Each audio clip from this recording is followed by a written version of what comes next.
so beautiful, like a mother. You have boyfriend? No, you can buy? Honey! Why not? Why you have short nails? I don't know. That's why you have no boyfriend. Hi guys, and welcome back to another episode of Niu Chats with Jess and Zilla. And before we start the episode, I would first like to take this time to thank each and every one of you for your support. We've gone through every comment, we've seen all your messages, your stories and everything, and we're just thankful. Like, it means a lot. We just posted the episode this week. We posted the episode this week, Wednesday. And we've been getting a lot of good responses. Yeah, I agree. We saw our insights for Instagram and TikTok and we were very impressed. So we look forward to grow our community and we look forward to grow Niu Chats with you guys, exactly. Speaking of Niu Chats, we need a fandom name, right? Yes, because in order to grow a community, we need a name so that we know what to call you. Exactly. So if you have any suggestions, please put in the send us a comments. message. Yeah, you can DM us, you can comment, just any suggestions that you have for our fandom name. We would really appreciate it. We've got a few ideas here and there, but we want to pick one so that by next episode it can be hello da da da. Yes. So if you have any suggestions, throw it in the comments or DM us. Now, this episode is gonna be on a topic. It's gonna be what should I say? This episode's We're already getting into the serious stuff right now. So this episode's gonna be about what it's like to grow up in Fiji. Hence the very bula attire. It was not planned, but so this episode will be about living in Fiji, our experiences, our stories. And before we get into the serious stuff, let's do a little bit icebreaker of this or that. Fijian food and snacks edition. Right. So, Azilla. Yes. Dal or rice? I'm a rice girl. Really? Oh, same. Raw chow noodles. Raw chow noodles? Or bean from the bean cart? Chow. Really? I love the chow. It's just a guilty pleasure. I've been told so many times not to because it's unhealthy, but raw chow is just, it hits different. I think for me, the bean. From the bean cart. The fried bean from the bean cart. It's my guilty pleasure, especially with jalebi. When you crush jalebi and you put it. I like the bean with tamarind, like ooh. But I would go with a raw chow. That's just a lot of bongo or twisties. I'll go with twisties. Me the too. Extra cheese one. That's the only one that I like. I'm gonna go with the chicken flavored twisties. I like the twisties. I just love the blue packet one.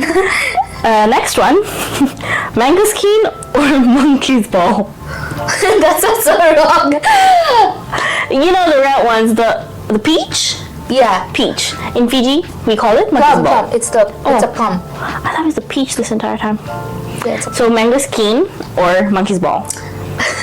Mangosteen. I like the monkey's ball. I like eating the whole thing and then you know, like the seed, and then you crack it open. There's like a little sweet thing inside. Yeah. So I'm gonna go with monkey's ball. Last one. We say the same answer on 3. Okay, so hot bread cream bun or the hot bread chicken pie. 1, 2, 3. Chicken pie. Cream bun. I'm sorry. Go. I survived on chicken pie for 3 years when I was in uni from hot bread, and I'm just sick of it now. There's just something about like the flaky pie, and then the creamy thing inside, the gravy. I like the lemon cheese one. That one's the best one, in my opinion. But I'm gonna go with the chicken pie, and then kimbap. So that was a little this or that. You could even comment on what your answers were on the this and that. So let us know. Let us know what you prefer. So now moving on to the intense part of this episode, living in Fiji. We have a few questions that we will be throwing at each other, and we will answer it. Yeah. If it applies, if we have answers, we'll answer it. Yeah. Because we both had different experiences growing up in Fiji, in different places. She grew up in Nadi, I grew up in Singatoka. I was a village girl. I grew up in a village. Yes. Or close to a village.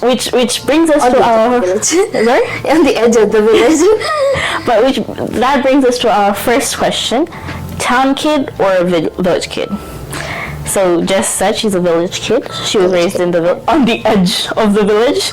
She was raised in the edge of the village, and I was raised in the middle of town, in the middle of Nadi town.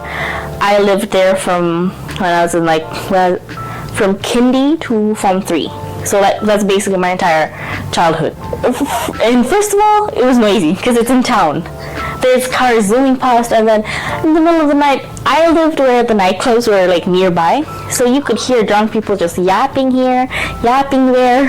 I can only imagine. And I lived right next to my high school. I mean, when I was in primary school, next to the high school, and at 3 p.m. you'll see all the you'll hear all the high schools, all that chattering. Yeah. So it was a very noisy childhood, I would say. Noisy. I think mine was a peaceful childhood because we lived at the edge of the village, basically. And every morning at 4 a.m. I would hear the lali banging for the church. I think so. Oh yeah, there are some places that had church services in the morning. I'm still not sure what it was for, but I'm assuming it was for the church. I think so. Or maybe it was a village thing. Yeah, probably. Maybe it's an alarm. If you know the works of Batukarasa village, what is the 4 a.m. lolly for? Yes, please let me know. Now I'm curious. 23 years later, please let me know. Yeah, basically 20 years of my life I spent in Batukarasa. I went to the village kindergarten. I was the only Indo-Fijian girl surrounded by Itauke kids. It was very fun. There was a language barrier back then. I knew English, but most of them, they didn't know English. So I had to adjust a little bit. But thanks to my teacher, she's passed away. RIP to her. Rest in peace. She was the one who would translate it for me and the other kids. Oh. So it was lovely. I used to adore her so much. And there was this other teacher. She was a volunteer from Australia. I learned a lot of things from her, and I still adore her so much. We're still close.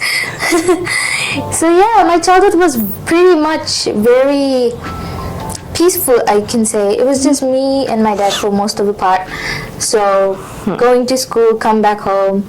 I wouldn't play with the village kids too much. Yeah. I don't know, because my dad thought they would be rowdy and I would get hurt. Just a stereotype. Yeah. But other than that, I didn't even play with my brother as well because we had an age gap. So right, he was being a teenager, he wouldn't want to play with a primary school sister. My sister is 5 years older than me. We were in the same primary school. We would stand in line to go home. She would ditch me. But the thing is, I lived in town, so I could walk home. But she would just ditch me to go with her friends. She didn't want to hang out with her sister, who's just 5 years younger. It's an older sibling thing. My brother and I, we have an 8-year-old gap. So basically, when I started primary school, he ended primary school and he was in high school already. And we had different times when primary school ended and high school classes ended.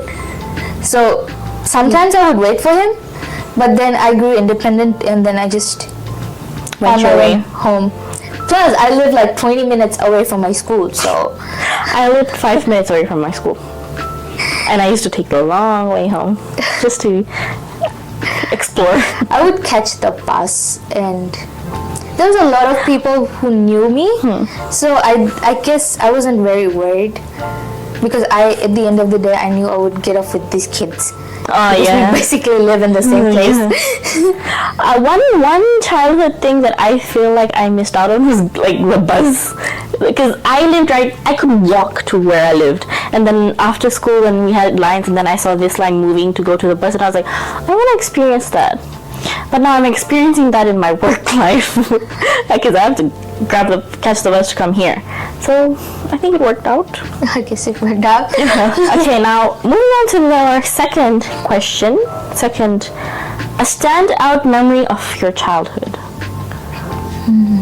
Just says a lot that she doesn't remember much from her childhood. Yeah. But like dig deep, girl. Dig deep. I really have to think. There's nothing that really stands out. Like when anyone mentions like your childhood, what's the first thing just like? All I can think of is me, because the village I lived in, it's near the ocean. So whenever I think of my childhood, I think of the ocean. I am very connected to the ocean. The Moana. She loves the ocean. I love the ocean. She loves the ocean and the creatures in the ocean. Yes, I have a shark tattoo. Show it off properly. I love that tattoo. I'll put it up. I have a shark tattoo. Basically to remind myself, because I read somewhere that... And even her outfit is like giving ocean and shark. It's just... Why am I doing this? But yeah, go on. Right. I read somewhere that sharks, they only swim forward, they cannot swim backwards.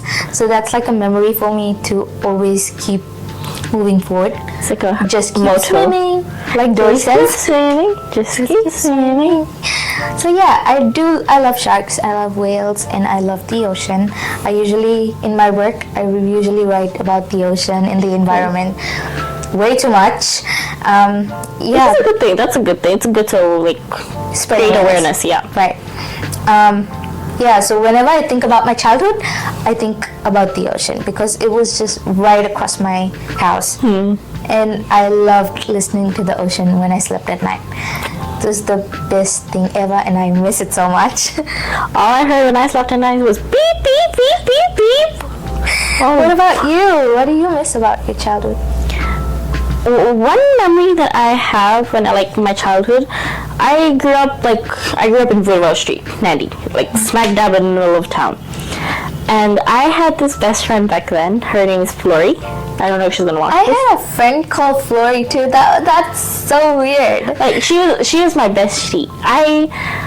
I used to have a lot of besties.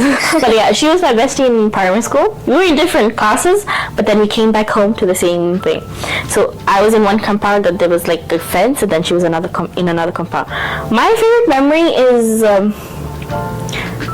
when my mom had to work late, and my sister wanted to hang out with her friends late at night. Oh, don't tell my mom I said that. But when they were all out of the house, I would go over to her place and I would sleep over. I remember our sleepovers, and we used to do stupid things. We used to dance. We used to write lyrics of songs that we liked. We used to choreograph dance. That's my favorite memory with her. I love dancing. Yeah, I'm not good at it anymore. But my favorite memory, I would say my favorite person from my childhood was Flory. I have some really good memories with her. I have a lot of friends that I'm still really close with. I saw the message, people who have been messaging her about our podcast. She tells me, oh, this is my friend from high school. This is my friend from primary school. I lived in the same, she tells me which friend. My friends? I don't even think I can call them my friends. I vividly remember my mom dropping me off to school on the first day of school of year 1, and as soon as we enter, she talks with the teacher, and then she finds a spot for me to sit down, and she's looking for an Indo-Fijian girl, so I can be friends with. And then she sees her name's Vanchika. Hi Vanchika. She says Vanchika. We're name dropping a lot in this. Oops. So she makes me sit beside her. She makes me hold hands with her, and she just leaves. And she just leaves, and she's like, sort it out to yourself. Go make friends. Oh, no, but that's nice when you make friends. I mean, yeah. Very quick and easy, just like that. Right, and come on, it's like 15 years now? Or more than that. I don't even remember what. I was in year 1 in 2008, so several years later, we're still friends, we're still very close. So I guess it worked out for the best, right? It's nice. It's nice to have like friends like that. Yeah, and I'm still friends with my primary school friends. Or again, several years later. And Maybe there's something about you like keeping that connection long. and they're supportive of our They're very podcast. supportive. I've seen their messages and I showed it to her. When she shows me the messages, I have like this. There's like this emotional. It just makes me emotional. Like I'm so thankful that she has like a circle of friends who are very supportive. Like, and when I say supportive, it's not just like they like the video or anything. They share it. They comment. They message. It's not tiny messages. It's like a paragraph long, and I'm like, that. It's just so nice to read the messages. Yeah. Well, I'm grateful for them. I'm grateful for having good friends. What was the community like, the environment like where you grew up? I know you said you live in a town and it was noisy and everything. But what were the people like, your neighbors and stuff? I tell you, I had fun living in Burnavale Street. Because like, neighbors this side, we would all just get along with each other. We see each other, we'd be like, hi, bye, where are you going? And I remember like, because like where I lived, this building is a different landlord, then there's a fence, and then another building different landlord, another fence, and then another building different landlord. So it's like there's like I would say 3 different communities, but we were like very close with each other. And then we would use the fence as like a volleyball net, and we would play volleyball from this side versus that side. Yeah. And it was like a big family. Because I had a family who was our neighbor, but it was like a big family. If we had a little like a songo, what's songo in English? Like if there was a birthday, if there was like a wedding or anything, we would call them over, and everyone would be just smack dab in one building. And then if the other building had a thing, we would all be there. Like it was. I would say that was like a community. It was just, I love my memories of that place. It was just, I really want to go back there, but yeah, I have really good memories of that place. I grew up in a very homely and family-like community, I would say. Same, I would say the same for me, because the village I grew up in, everybody treated me like family. And so because the school bus that would drop me off like right in the middle of the village, and because I lived at the edge of the village, I had to walk like 5 minutes from there was this junction that would go right interior, and then I would walk from the junction to where my house is, where the Baravi shop is, and everybody would look at me. They would say hi, because they had like stalls right near the road. They would sell corn, and they would sell vegetables and moli, like mandarin and stuff. I would walk past, and there was this old lady. She was an absolute sweetheart. She used to give me corn or give me mandarin or bananas just for free. Whenever I walk past, she would give it to me for free, and I would feel so grateful. But sometimes I would feel like guilty because like she's selling it. I don't want to, like, it's her like way of earning and stuff, and right. Yeah. And I would take another route from the different place just so I can avoid her. But it was still but when I saw her granddaughter, I would buy her like choki and like stuff, because I know she gives me stuff for free because she likes me and adores me. So I would like that was my way of like giving back to her, not her directly, but like granddaughter. yeah, when you mentioned buying chogi, a memory just like flashed into my head, because where I was living, like you had to just walk a few blocks and there was a little canteen kind of shop. So whenever I would peek out and I would see Flory like going to buy, and I'd be like, Flory, where are you going? And she's like, oh, to the shop. Ma, I'm going with Flory to the shop, eh? And like, cause it's just like a walk. It's not even like 5 minutes. It's just like a minute. You get there, buy it, and then you come back. And then sometimes we would take the younger ones. We would go and buy like mango skin, all those chogi and all those things, and then come back with all full snacks and go back to our own houses. Like all the memories are coming out, and I have really good memories of Vanagor Street. I have really good memories of Batu Kerasa, I would say. Yeah, VV. Everybody knew me. Everybody knew by my name. Like I said, when the bus stopped like in the middle and I had to walk 5 minutes, sometimes the kids would bully the driver to take the bus directly to where I live. Oh, so you because we had a big compound. Because of the shop, we had a big compound. The kids would bully the driver. Hey, driver, take us to Barabi shop. Like, they want you to walk that far. They don't want me to walk, and they also want like a little bit of bus ride. But like, that's sweet. That is so sweet. I mean, the bullying part is not sweet, but like the thought of like not bullying. You know how kids are. But yeah. And the driver was nice enough to do that. Oh, that's he would sweet. actually do that for me. So yeah, I'm really grateful. I have really good memories of that place, and I really miss it.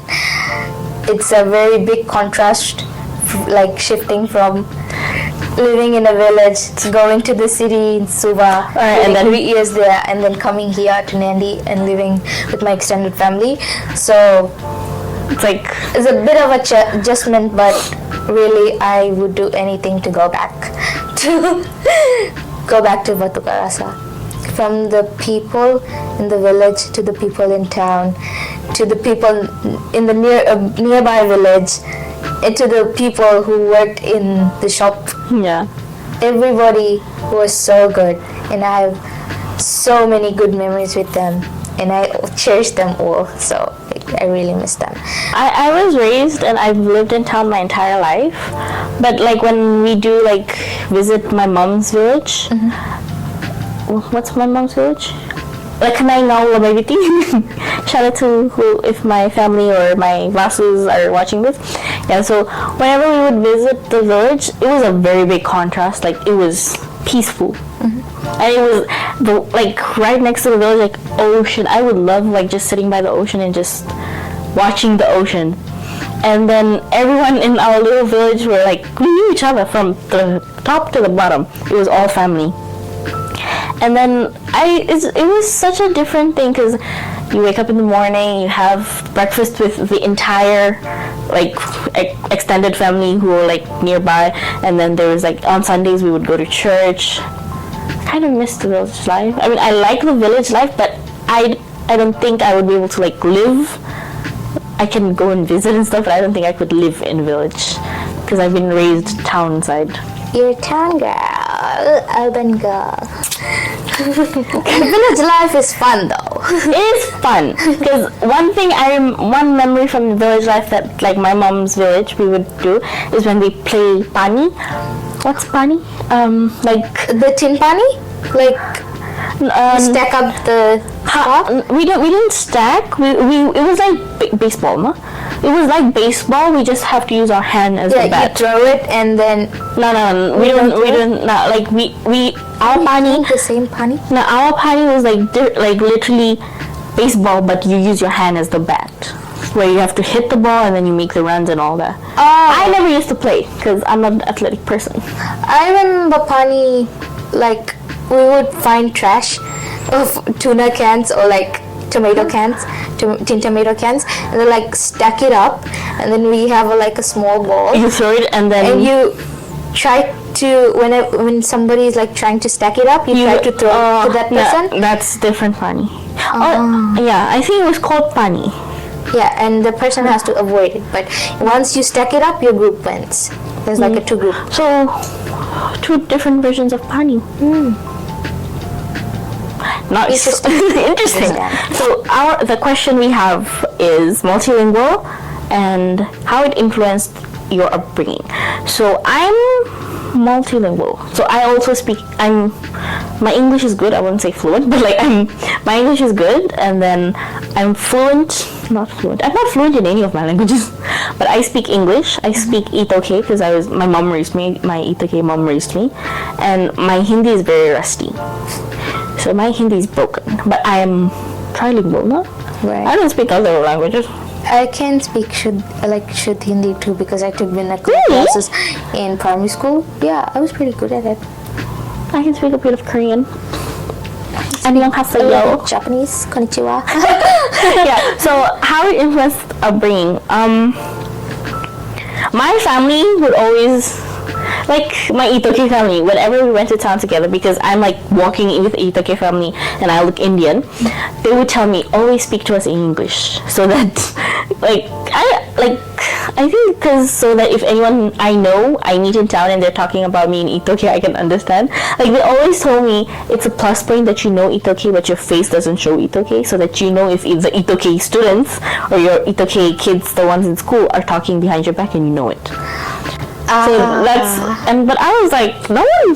That's what my dad told me because sometimes like in school, because kids didn't know that I knew Fijian language, and then if they talked about me, I would like no, and I'm like, one time I remember they were talking about me and I'm like, yeah, and what?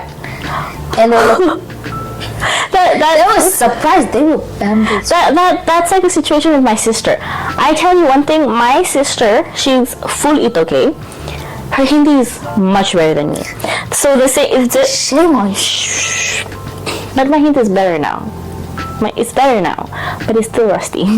But like my sister at her workplace, they were speaking in Hindi about something, and then she turned around. She was like, "Tab kunchi," and they were like, "Girl."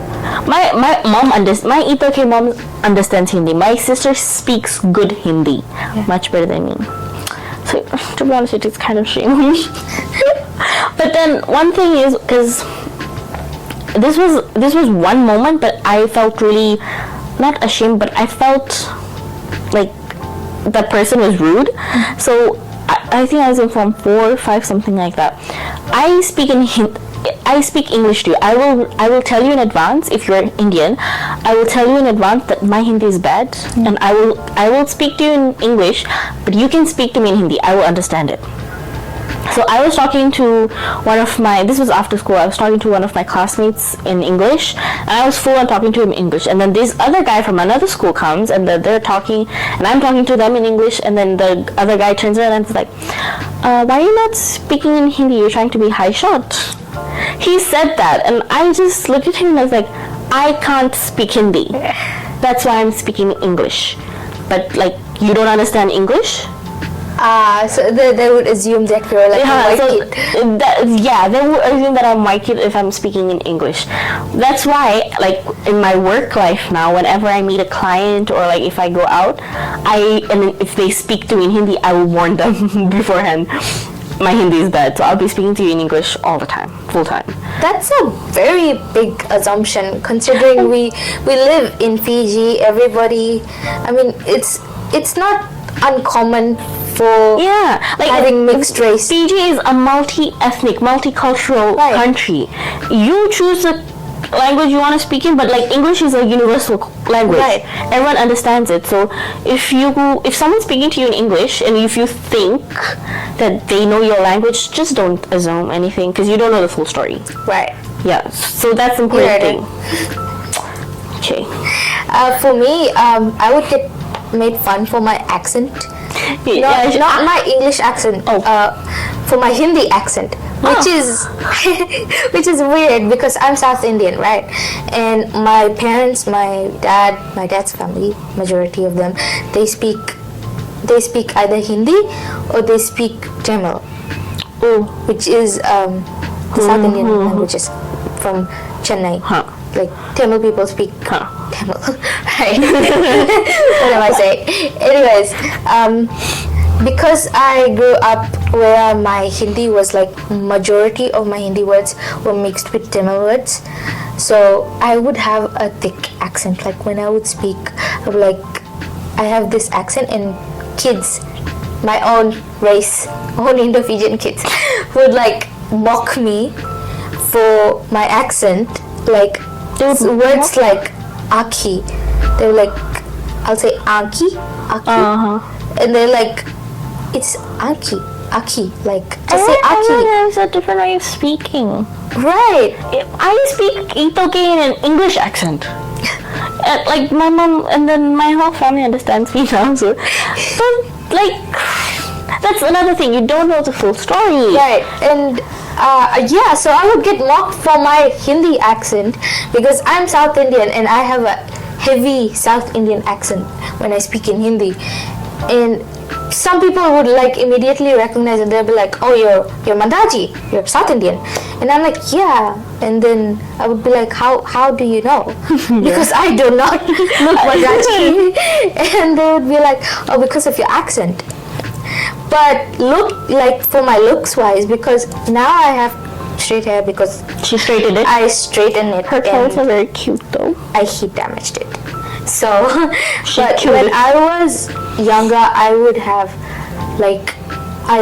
Pacific Islander. Oh yeah, she showed me a picture and her curls were beautiful. I would have beautiful, luscious, curly hair. Don't give me that look. I know. I'm telling her to go back to her curls, but then she says it's damaged. She can't go back. It's damaged. They're no longer curls. They're wavy. They're like waves. But even when you wear your hair wavy, it looks really good on you. Right. So when I was in primary school, and if I had let my hair down and it would be curly, they would call me Kailoma. Oh. Because I was fair and I had curly hair, so they would assume I'm Kailoma. And I'm and because I have good thigh muscles and stuff, calves. So Fiji, I was Pacifica, Pacifica, and they would say, "Oh, you're built like a Samoan girl." They're built beautiful, first of all. They're built beautiful. Why are you saying it it's an insult? When I was younger, I would find it as an insult. I mean... I was young, you have different views if you're younger. Right. You learn from your... Now when somebody says that to me, I'm and so what? Samoan girls are beautiful.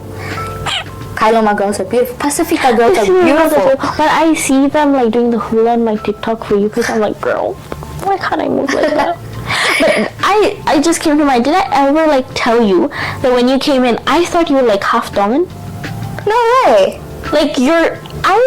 I don't know what you... No, that is so weird. I thought you were half something. Half of something? I thought you were half Indian, half something.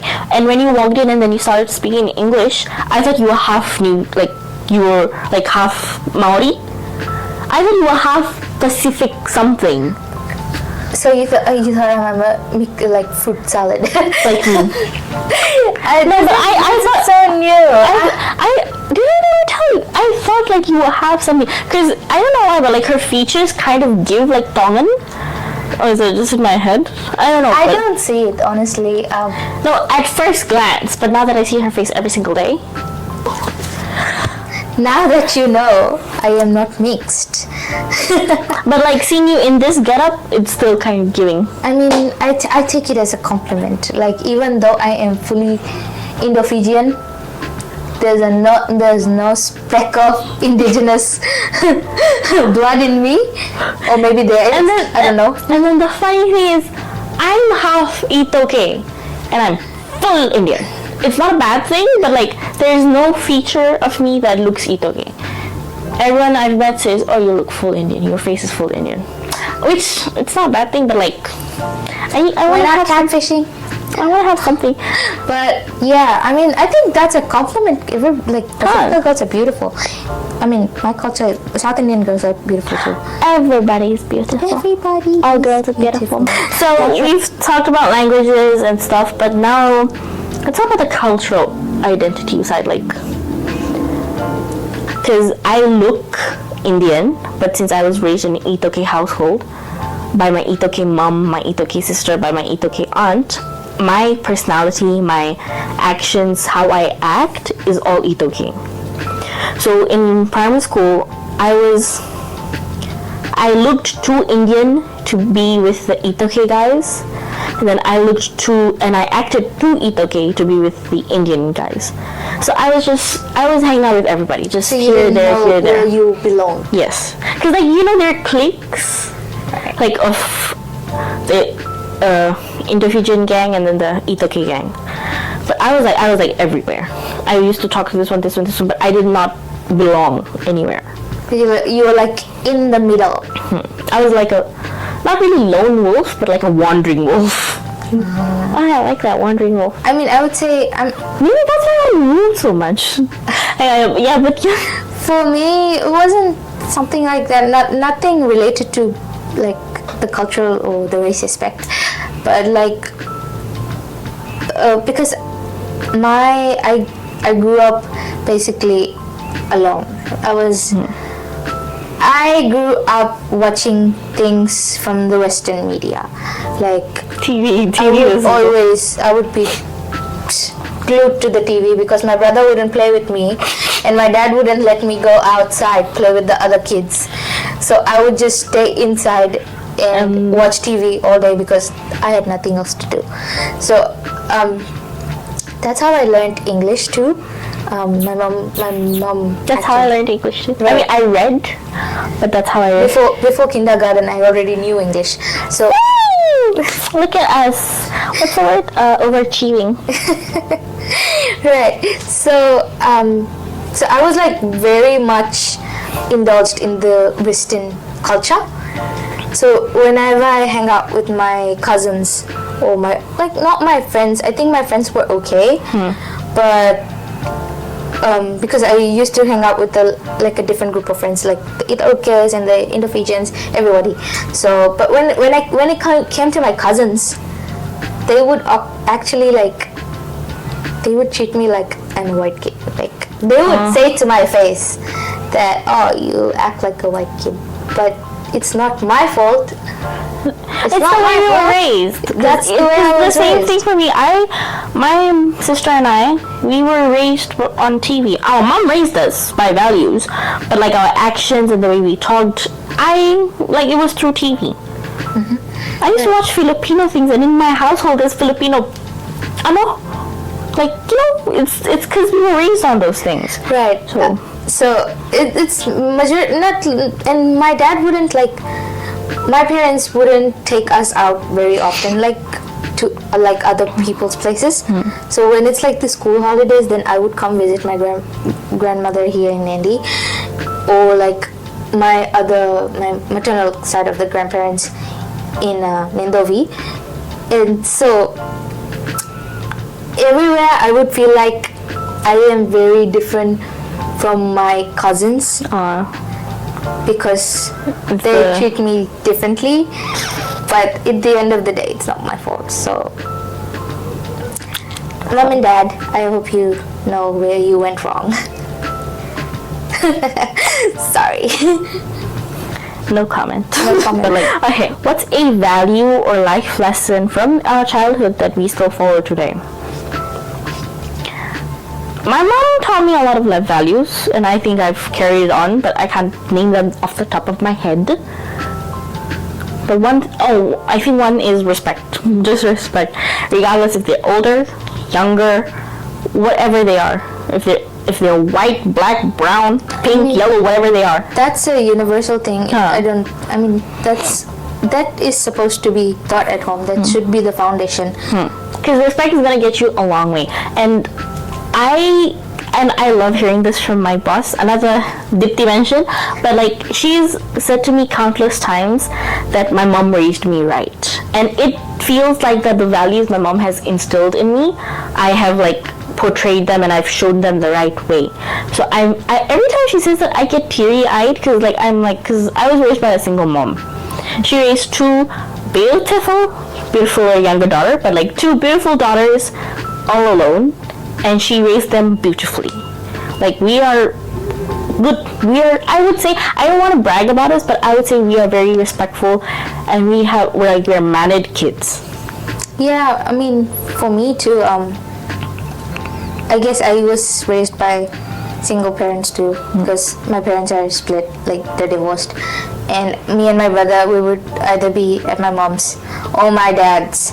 Most of the time I would be with my dad, here and there, but we turned out fine. I know there's plenty of kids that stray away because they're heartbroken and they couldn't take the split well, but I mean, yeah, it did affect us in some ways, but Sometimes it affects you for the better good, huh? Yeah. Sometimes it affects you for the better good, yeah. Yeah, because when my parents split up, I think I was 12 or 13. I had that understanding that they didn't get along, so Yeah. I was fine with it. It still doesn't bother me till today. They're all living their separate lives. Happily, so that's the plus point. Plus point. They're both happy. But a one life lesson that you would say. I don't have many life lessons, like a lesson from my childhood, because I mean it's the values it has to be instilled in you. But a lesson that I learned from my teens is it's gonna be a bit harsh, but I mean in her case it doesn't apply. But for me, there's no point having friends. Like. No, I would disagree to that because you need friends. I mean, now to back you up. Okay, see that in that point I agree, but like I don't know how to explain it. See, just because you had bad experience with people does not mean everybody's like that. You know that stereotype that say all men are dogs? I'm sorry, men, but Is it not a stereotype? Not all men are dogs. No. Not all men are dogs, right? Yeah. But then let me rephrase my life lesson. You can still move forward without friends. Right. Yeah. Because You can be a shark. I think you can be a shark. Kochi, what's the word? Trademark that? Trademark that. Yeah. Trademark that. So yeah, because I had friends in high school, we graduated. Most of them went to Suva for radical. Most of them are in Lautoka. Like some of them are in Nadi, but I don't have any contact with them. I see them like once a year. I say hi, 5 minutes chat, and then we move on. And then in uni, the same thing. I went to uni with people. I made friends, but then once we graduated, I don't keep in touch with them. And when I say friends, like friends, in my head, friends are like people you hang out with and just like hang and chill and stuff. Not people who once every blue moon messages you. I don't consider that a friend. See, in my case, I don't hang out with my friends. My friends are in different cities, in different towns. So, but I do message them. Well, See, I don't message them like daily. We do send each other reels daily. We don't say hi. We don't say hi, hello. We don't ask about each other, but we do know what's going on Each other's lives. But at the end of the day, I know they have my back, even though they're far away. See, you know that, but like for me, I don't have that. You're just like, you're what, 22? 21? I'm still 21. You'll be 22 No, next month. I'm still 21. I still want to remain 21. Anyway, you can't say that just because that small portion of your life, the friends that you made in that portion of life, you can't like base it off for the rest of your life, because you don't know. Because that life lesson has been broken by a certain someone.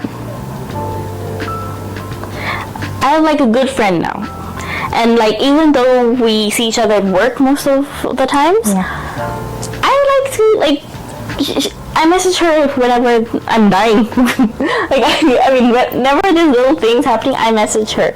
So I'm glad now that I have a friend who I can actually call a friend and who's like supportive of me for everything. So yeah. You're welcome. I never said thank you. You're still welcome. Alright. But yeah, like my valuable lesson from your childhood. From my childhood. Honor your parents, no matter what happens. I try to, even though there's like highs and lows between us. But the end of the day, they're your parents. But yes, it's good to set boundaries at the end of the day. Sometimes. One lesson. My dad always told me to speak up whenever you see something wrong going on, like something's wrong. Whenever somebody says something wrong to you, or like like you feel like wrong, thing is not wrong. Don't be afraid to speak up. And I think that has worked for me, because that's why I'm an outspoken person, because I'm blunt. When I see something that I don't like, I will literally tell it to your face. She'll tell it to your face. So I think that has taken me far in life now, even in my profession too. Right? Because I can't imagine myself being quiet and just suffering. And I can't imagine seeing somebody else, like I can't picture and like see, like you, when I first met you, I told you to speak your mind, right? To be more like I think that's something she's taught me too, because it's not that I keep it in, but I just brush it off. Because bottling your feelings is not good. It's not good. Because of her, I speak my mind now. That's a good thing. And I'm just straightforward with everything now. I don't bottle up things, but like that's something that she's taught me, that you have to speak your mind. You have to stand up for yourself. That's the thing. It's very important to stand up for yourself, because you're your own being. At the end of the day, you have to pick up your own self. I mean, there's always going to be people to back you up, and there's always going to be people who support you, but then you should be your own cheerleader, and you should be your own protector. I learned that from Huda. Note that. Write it down. You're learning a lot of lessons, so I hope you're... Okay. What does home mean to you now? Home should be a place where you feel safe and content. You don't need to feel like you're small, right? You shouldn't feel the need to feel small. You shouldn't need to feel you're inferior. You should be able to speak your mind. You should be able to trust others in your home. And most importantly, you should feel safe. Not just physically, mentally, emotionally. You should feel safe. So that's what home feels to me. Like, because sometimes it's not just about the house, it's about the people. So it doesn't matter the type of house, right? If it's the people that you go home and you're like, oh shit, I have to deal with these people every day, every single day of my life, and that's when I feel you just go lock yourself in the room. Okay. You lock yourself in the room, you barely come out. What are you doing? You left me hanging, so I had to put my hand somewhere. It was very awkward. Right. Home shouldn't feel that way. It's not just being happy and being safe, and like it is about that. But home should feel like a place where you can trust yourself and the people you live with the most. Not just about the house, it could be a person or a specific place that you could feel home. For me, home is still Batu Karasa. I would tell everybody home is Batu Karasa for me. So shout out to Batu Karasa and the people there. You made me feel like home. For me, home is a person. And that's my nephew. I have a 2-year-old nephew. When I'm going home and then I ask my brother-in-law, where's Elijah? And they're like, oh, he went to somewhere. And then I'm like, I don't want to go home anymore. Because he's the little light in my life. Zilla, one piece of advice that would give to your younger self, what would you tell young Fazila? specifically to year 8 Fazila and my year 9 Fazila. Remain carefree and fun and just bubbly. Don't let other people word mold your personality where you have low self-esteem. Like, cause words, don't listen to other people's words. People will talk, but you remain your true bubbly self. And you, Jessica? I would say do not take little things for granted. Because there are specific moments in my life that I just like overlooked. But now when I look back and I think, like living in Vatukarasa, I didn't think it would end.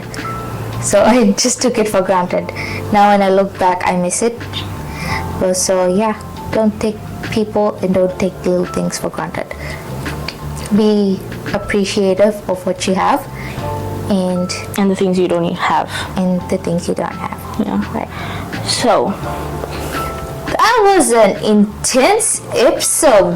Wow. This is it was a bit serious. it's very different from the playful one we did like the previous one. Wow. I mean, because that's the point of the podcast. We're supposed to do serious, we're supposed to do fun. So maybe the next episode would go a little fun, because I think I'm drained from this serious talk. I hope you were able to take some good lessons, like the last 2 lessons that we mentioned, and the other things we mentioned along the way, like you don't know the full story, so don't assume,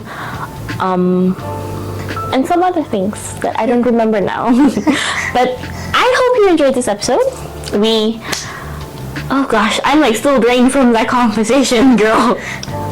I mean, yeah. It was like, it's good to have a little bit of like eye-opening sessions. Yeah, it was a good vent.